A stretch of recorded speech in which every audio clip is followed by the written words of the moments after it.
And I just got back into town from doing a lecture over in Kauai, Hawaii, and I'm going to do a separate video on that about gaming. I'm not going to show you my whole adventure and all that stuff out there. But I thought, well, it's been a minute since I've been back. What can I share with you guys that may be of interest to you? And I thought, well, I downloaded, before I left, the free adventure from the Keys from the Golden Vault set of adventures that are coming out at the end of the month. And the adventure is called Prisoner 13. I've read through the adventure, and so I thought I'd share my observation. I won't go through the entire thing in case you're going to play it. I don't want to spoil anything, but I'll go through the very beginnings of it, so at least you have an idea of how this is laid out, and possibly maybe how some of the other adventures are laid out as well. Before I dive into the adventure, though, if you're brand new here to the channel, thank you so much for checking out. Appreciate you being here. If you would like this kind of content in your inbox on a regular basis, well, then I would encourage you to click that subscribe button down there, and that's exactly what will happen. Okay, let's take a look at Prisoner 13, an adventure for 4th level characters. On the world of Toril, in the frozen reaches north of the Sword Coast, lies an impenetrable fortress built to house the region's most dangerous criminals. One of the prison's earliest inmates, a dwarf known as Prisoner 13, spends her days in seeming quiet and solitude while secretly pulling the strings of a spy network that spans much of the continent. She holds the key to a treasure she stole from a dwarf clan. In this heist, the characters must infiltrate the prison, retrieve the key from Prisoner 13 found in a tattoo on her hand, and return the key to Varen Axebreaker, the dwarf who hired her. Well, that's pretty concise. Love the artwork here. This is if this is the kind of prison you want. That's it. Just out in the middle of nowhere, and if you try to escape, it's not going to work out well for you. This is the boat where the different guards and other people, I think, they bring in to get to the prison. And you can see here, perched on the windswept bluff, is the prison of Revel's End, wherein waits Prisoner 13. Adventure background. Prisoner 13 is a dwarf named Corda Glintstone. Prior to her incarceration years ago, Corda was an ally and agent of Clan Axebreaker, a moderately influential dwarf clan in a stronghold called Gauntlgrim. Corda built a network of informants and agents, ostensibly all to the benefit of Clan Axebreaker. With each success, she paid tattooists to inscribe a memorial of her triumph onto her skin. Using ancient rituals, Corda infused many of these artful etchings with the magic of Gauntlgrim's forges, granting her wondrous gifts. Corda grew too ambitious for her role as an agent, so she devised a plan to take power for herself. Over 5 years, she took careful stock of Clan Axebreaker's wealth, and in one fell swoop used her network of lieutenants to steal away most of the clan's gold, leaving only a pittance.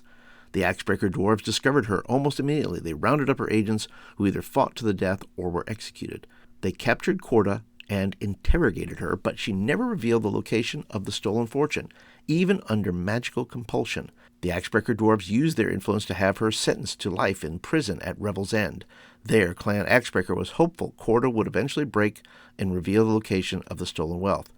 This played right into Corda's hands, since she had made copious enemies who can't move against her while she's incarcerated. Corda, now known as Prisoner 13, prepared for her imprisonment by laying the groundwork for a new spy and criminal network, which cost her much of her stolen fortune. Now she runs her operations from prison. Using her magical tattoos, she telepathically coordinates agents throughout Faerun and beyond, none of whom know the identity of their employer. As for what remains of the stolen Axebreaker wealth, it rests in an unmarked vault in the depths of Gauntlgrim, sealed by a magical lock that only the runic sequence tattooed on Corda's right hand can be opened. Okay, so far so good. I am liking the opening here. I like the painting of the picture of what you're going to be getting into. And then it gives you some of the adventure hooks. It says, after years of financial hardship due to their stolen fortune, the mountain dwarves of Clan Axebreaker have located the lost treasure, but have been unable to access it. A representative of the clan, Varen Axebreaker, wishes to hire the characters to learn how to access the treasure.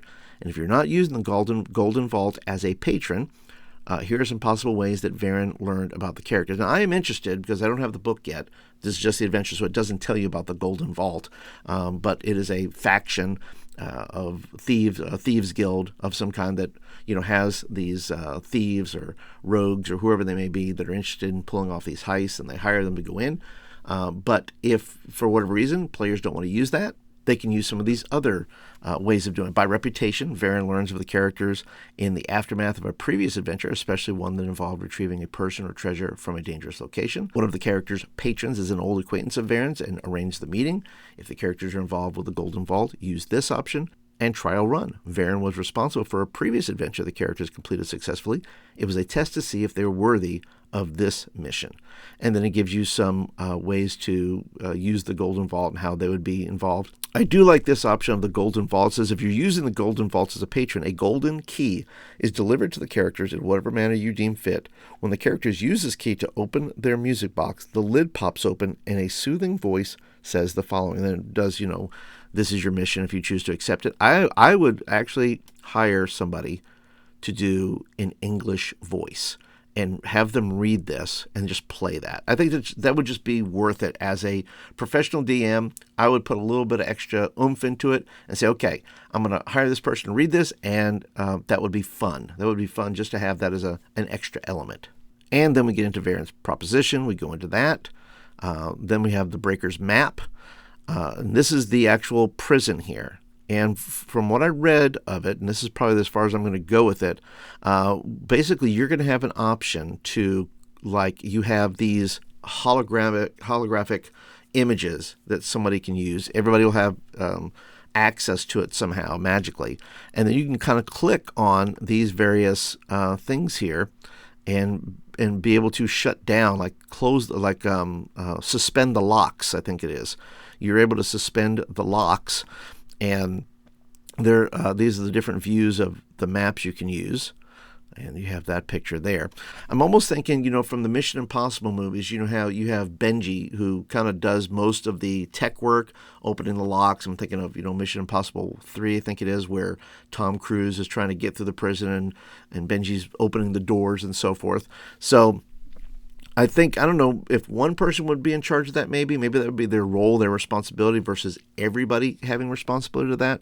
But that's just my idea. That's just a thought I am having. But anyway, I just thought I'd just share just the beginnings of this. I am planning on running it. If anybody is interested, I already have my stuff up over on Start Playing. So if this is an adventure you are interested in playing in, and you would like to go on a weekly basis, going 1 to 11 and play through all of them, well, then hit me up down in the comments. We'd love to hear from you.